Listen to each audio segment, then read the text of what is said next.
गांधी जी साबरमती आश्रम में रहते थे। यह उस समय की बात है जो अब असहयोग का आंदोलन आरंभ हो गया था।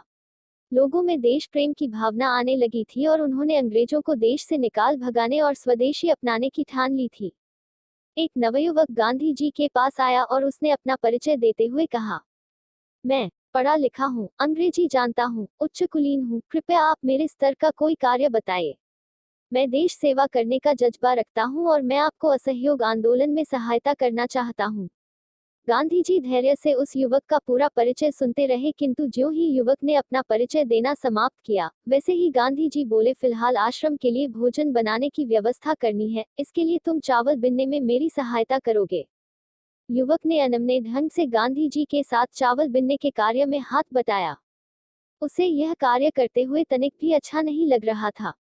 यह भी पढ़े। उसने कल्पना की थी गांधी जी उसकी योग्यता के अनुसार उसे कार्य बताएंगे, किंतु हुआ विपरीत।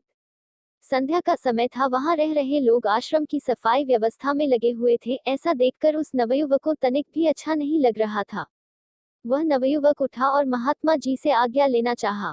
अच्छा महात्मा जी, अब आज्ञा दीजिए, रात्रि का खाना मैं थोड़ा जल्दी खाता हूँ, इसलिए हम मुझे घर जाने की आज्ञा दीजिए। महात्मा ने उस नवयुवक के कंधे पर स्नेह भरा हाथ रखा और कहा, आप में देश सेवा की भावना है। यह बहुत ही अच्छी बात है, सराहनीय है। किंतु देश सेवा की भावना स्वच्छ मन और निर्मल मन से होना चाहिए। इसमें अपने आप को श्रेष्ठ ना समझकर सबको समान मानते हुए देश हित में कार्य करना चाहिए। मैं जो कहना चाहता हूँ वह आप समझ रहे होंगे। वह नवयुवक गांधी जी के बातों को भलीभांति समझ रहा था। उसने गांधी जी से हाथ जोड़कर क्षमा मांगा और कहा, मैं आपकी बातों को भलीभांति समझ रहा हूँ। मुझे क्षमा करिए, मैं आगे से स्वयं को श्रेष्ठ और अन्य को नीचा नहीं समझूंगा और सच्चे मन से देश सेवा करूंगा।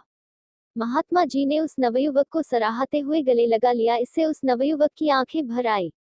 मोरल: सच्ची देशभक्ति के लिए केवल हिम्मत और जज्बा ही आवश्यक नहीं है, अपितु यह भी आवश्यक है कि वह देश में रहने वाले सभी लोगों को एक समान दृष्टि रखते हुए देखे, ऊंच नीच का बिना भेद किए हुए सभी लोगों को अपनाए, अन्यथा उसकी देशभक्ति का कोई मतलब नहीं रह जाता। अपने देश में रहने वाले एक वर्ग को नीची दृष्टि से देखे तो यह देश के अखंडता पर भी खतरा होता है।